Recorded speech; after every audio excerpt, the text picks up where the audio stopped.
almost quite nice to row in. It will not bother them. It bothers us on the bank a lot more than those athletes you see on your screen here. Start line of the Grand Challenge Cup, the Open Men's 8. On the top of your screen, you're going to have Oxford, Brookes, University and Taurus, BC. Bottom of your screen in Reese, white top, Leander Club of Henley, based about 100 metres from where we're standing right now.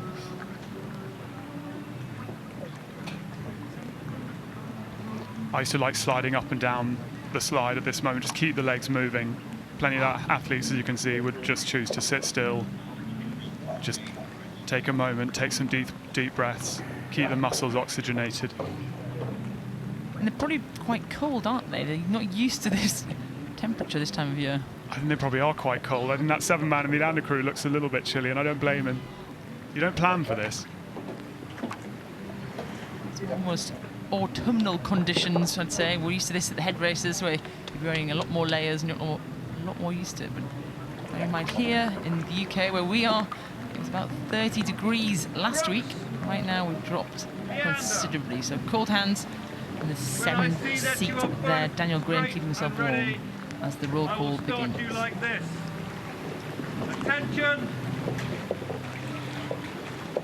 Go! Get ready, please. Forward, hands up. Hold forward. Tiny one, Jack. Slide to the front of that long slide that's been called forward. Sit and ready to drive the first stroke. Yep.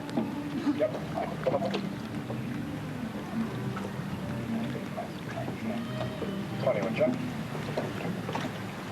Come. Let's listen to that start. Anchor me down.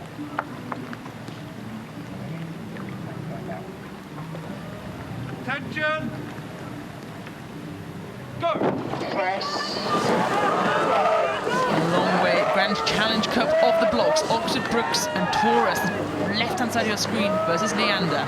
It does look like Brookes got a jump there straight away. A little bit quicker onto that second stroke. It just looked to me like they took a seat pretty quickly there.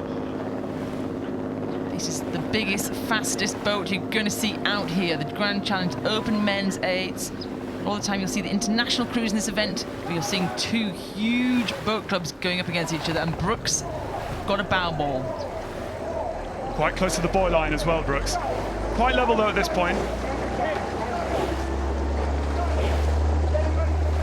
How's that feeling, Stan? The first 10 strokes off the start, you've raced these big 8s. What's that feeling like? You cannot go hard enough. I just found every crew I was in, it took us a whole season to learn how hard you have to pull on that oar in the first few strokes to get the boat up to speed.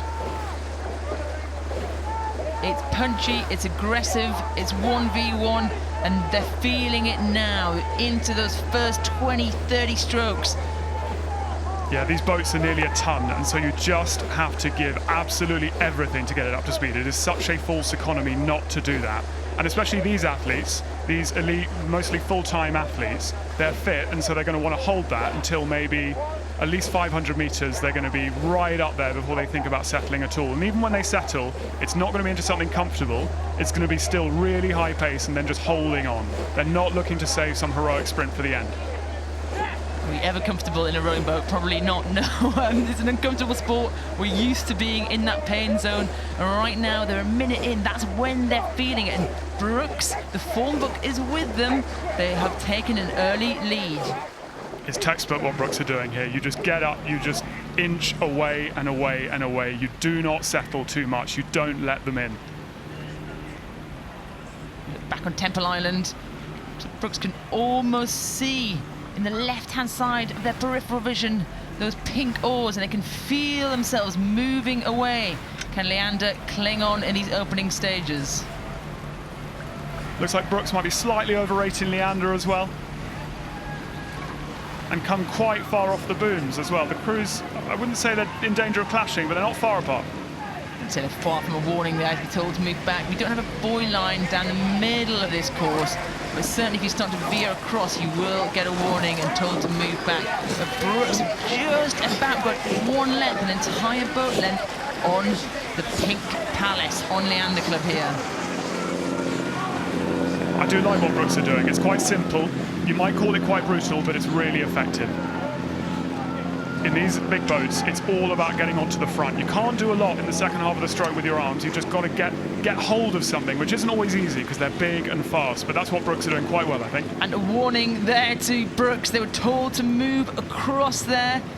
A flag came up and said, you're far too far over. I want to see some movement. And to be honest, I can't see them moving. That's not very nice to row in, is it, Stan? You've got a little bit of what we call dirty water. Tell us about that. Well, yeah, I think that's probably why Brookes have decided to move over, why they're being warned, because they know then that their bow side blades will start washing down the stroke side of Leander. And it becomes that much more difficult as one of those stroke side rowers in the Leander Club crew just to get a clean stroke, get your oar in. And also, you just become aware. You become aware that Brookes are actually leading you by a length, maybe starting to threaten to move away. It becomes quite demoralising. Well, Leander are not going anywhere, and they've just put in a slight squeeze, and they're not letting Brookes break free. You've got to say this Leander crew, they're made up of 2 fours that split up. They raced internationally. They raced at the last World Cup, getting a bronze, and they came 5th as well. So they're going to be sharp, aren't they? No, I agree. Leander done well there. They've done well to hold it there. It will take a Herculean effort at this point to overhaul Brookes from this position in one of the big boats. Yeah, good point. They're moving fast, these boats. Yes, they are rowing against the stream. It is a long way, but they're moving so fast. To have a change of pace is hard. But I tell you what, Leander aren't going away. It did look like Brookes had a little bit of a struggle there on their bow side. It wasn't a crab, but it was a little bit of an error. They better just hold their rhythm here if they want to just shut the door on Leander, because otherwise they might be in danger of just letting them get a sniff. You've raced the Grand here, Stan. When do you know you've won the race? Well, I mean, it all depends on the race itself, I suppose. I think at this point, if I were in the Brookes crew, I would think we've got to, if we lose this, it's our fault. Yes, and they come towards the enclosure. They know they're going to get shouts here. The rain's not put off the supporters. They've got their brollies out. They're ready to cheer on these 2 crews as they're coming in past the quiet area here between Remnant and the enclosures. They're about to face the noise, and they've got 3/4 of the length very close together, these crews. The other thing is, it feels quite different depending on when you are on the boat. If you're the bow seat of that Brookes crew, you feel like you are a million miles up on Leander. If you're on the stroke seat, you actually feel quite level. You're very aware of them. You're maybe not even sure if you're level with their bow seat or somewhere in the middle of the boat. So it can feel a little bit different depending on where you're sitting.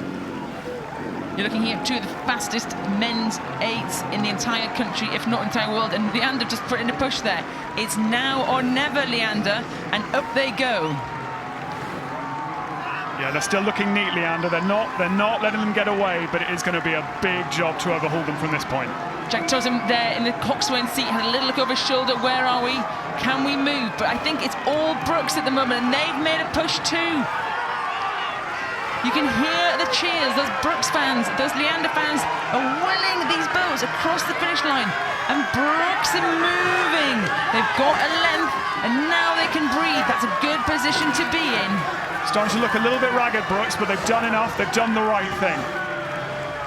As they come into the last 100 metres, they know they have got a place almost in tomorrow's final of the Grand Challenge Cup. And what a response there to a strong Leander press. Yeah, it was a textbook race from Brookes. Go hard, get up, hold. Quite close to the middle of that race, but that's a win for Oxford, Brookes and Taurus in the Grand Challenge Cup over Leander Club. Good job.